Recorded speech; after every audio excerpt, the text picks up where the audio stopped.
ओम श्री साईनाथाय नमः। ओम श्री साईनाथाय नमः। ओम श्री साईनाथाय नमः। सभी साईं भक्तों को मेरा नमस्कार। साथियों, कथा प्रारंभ करते हैं। पिछले भाग में आपको सुनाया था कि तात्या बाबा के पास बैठा है, बाबा से बोल रहा है कि साईं को आपके पास कोई तो उपाय होगा, आप मुझे बताओ, मैं उसे करूँगा।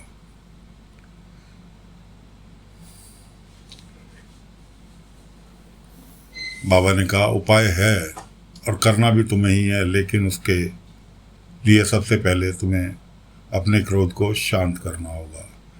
क्रोध शांत करने के 5 तरीके हैं। 5 तरीके में क्या? पहला तरीका, कुछ भी बोलने से पहले सोचो कि तुम क्या बोल रहे हो, उसके विषय में सोचो। क्या सोचो? कि सामने वाले को बुरा तो नहीं लगेगा। अगर सामने वाले को बुरा नहीं लगेगा, बेशक बोलो।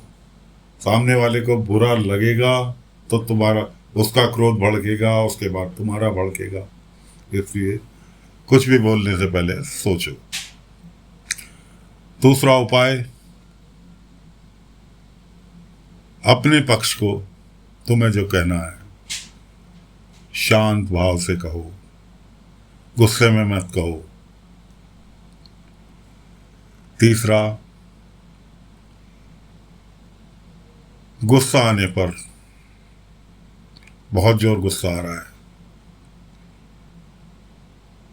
टहलने निकल जाओ, किसी से बात मत करो, गुस्सा शांत होगा। उसके बाद चौथा उपाय, अगर तुमने कुछ गलत काम किया है या सामने वाला ये समझ रहा है तुमने गलत काम किया है जबकि तुमने नहीं किया, उससे छोटे बनकर माफी मांग लो। कैसे मांग लो? माफ करना, ये काम मैंने नहीं किया, ऐसा मैंने नहीं बोला, लेकिन उससे पहले शब्द माफ करना, माफी मांग लो, उसमें तुम्हारा कुछ नहीं जा रहा। पांचवा उपाय है, कोई जब तुम्हें गुस्सा आ रहा हो, कोई ऐसी बात सोचो जिससे तुम्हें हंसी आ जाए। कोई ऐसे पल को याद करो जब तुम खुल के हंसे थे। तो साथियों, ये 5 उपाय बाबा ने तात्या को बताए क्रोध को शांत करने के लिए, और शायद ये उपाय हम सभी पर भी लागू होते हैं। अगर आप बाबा को मानते हैं, बाबा के बताए पद चिन्हों पर चलते हैं, तो ये 5 उपाय हम लोगों के लिए भी कारगर साबित होते हैं। बाबा से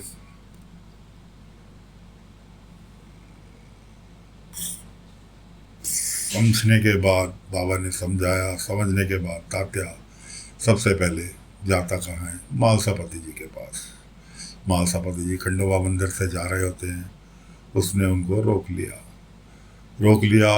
उनसे कुछ कहना ही चाहता था कि मालसापति जी भड़क उठे।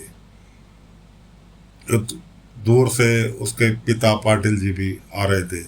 उन्होंने देखा मालसापति जी भड़क रहे हैं, जबकि तात्या हाथ जोड़े हुए था। वो गलत मतलब सोचे और उसको तात्या का हाथ पकड़कर घर ले गए।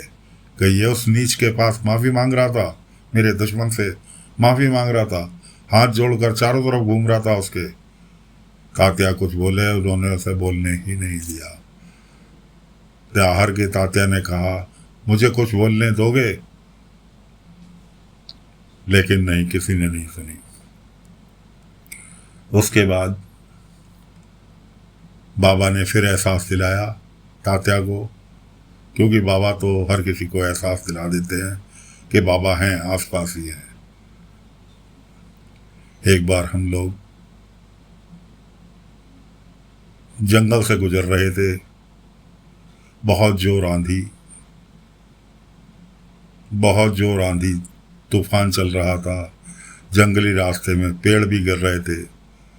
और साथियों सच में इतना वास्तव में हम भयभीत हो गए थे कि बाबा को याद किया। गाड़ी में, कार से जा रहे थे, गाड़ी में बाबा के भजन बजाए और एक रेडियम पेस्टेड मूर्ति बाबा की हमने गाड़ी में लगा रखी थी। उस मूर्ति ने अचानक अपने आप चमकना चालू कर दिया दिन के टाइम में। तो क्या कहेंगे, बाबा ने एहसास दिलाया ना कि बेफिक्र रहो, मैं हूँ। तो तात्या फिर बाबा के पास पहुंचते हैं कि साईं मेरी कोई सुनने के लिए तैयार नहीं है। बाबा ने इशारा किया कि जेंट्स के मुकाबले लेडीज ज़्यादा भावुक प्रवृत्ति की होती हैं।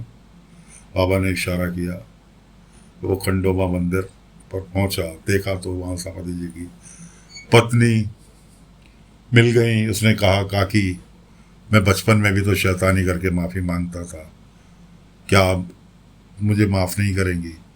उन्होंने कहा, बचपन का तात्या में और अब के तात्या में बहुत फ़र्क है, इसलिए अब तात्या बड़ा हो गया है। उधर जीपरी पायजामा को पकड़ कर ले आई, दोनों को समझाया, किसी की समझ में नहीं आया, दोनों अपने अपने रास्ते निकल गए।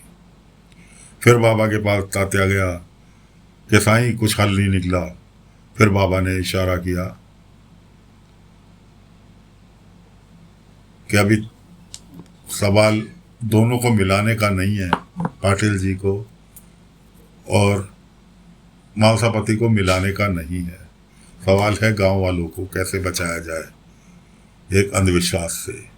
अंधविश्वास कपास की खेती, जिसके कुलकर्णी अफवाह फैलाई थी। अब तात्या पहुंचते हैं मूल जड़ के पास। ये मूल जड़ क्या थी झगड़ा होने की? बाबा ने राह दिखाई तो तात्या पहुंच गए मूल जड़ के अफवाह के किसने फैलाई। कि मेन जड़ लड़ाई की थी अफवाह। अफवाह ना फैलाते ना ये इतना बखेड़ा होता। खैर तात्या, जीपरी और 2-3 बच्चे, सब बड़े हो गए थे बच्चे, सब साथ साथ के थे। सब ने प्रोग्राम बनाया कि इस अफवाह की जड़ तक पहुंचा जाए। किसने स्टार्ट की अफवाह फैलानी? निष्कर्ष से निकला कि जीपरी तेरे से किसने कहा? कि इसने, इस गांव वाले ने, कि चलो उस गांव वाले के पास चलते हैं। उस गांव वाले से होकर दूसरे के पास, दूसरे से तीसरे के बाद आखिर में नतीजा ही निकला। आखिरी व्यक्ति वो मिला, कहने लगे कि अंता पंता आपस में बात कर रहे थे, वो हमारी तरफ देख भी नहीं रहे थे और वो इस तरह की बात कर रहे थे कि मालसापति जी ने जो है कुलकर्णी सरकार से हाथ मिला लिया, कुलकर्णी सरकार ने उनका कर्जा माफ कर दिया। इस तरह की बात अंता पंता कर रहे थे। अब जब अंता पंता हमसे बात ही नहीं कर रहे थे, आपस में ही बात कर रहे थे, हमने कहा भाई सही बात होगी। तो साथियों जड़ तो गई मिल। अब दोनों महिलाएं, बाईजामा और मालसापति जी की पत्नी पार्वती जी, दोनों एक दूसरे को समझा दिया, दोनों समझ गई, दोनों आपस में गले मिल नहीं। उन्होंने तो अपना गुस्सा शांत करके एक दूसरे को फिर सखी सहेली के लिहाज से देखना प्रारंभ कर दिया। लेकिन दोनों आदमियों को कौन समझाए? मालसापति और पाटिल जी दोनों को समझाने का बहुत भरसक प्रयास किया, दोनों में से किसी की समझ में नहीं आया। अंत में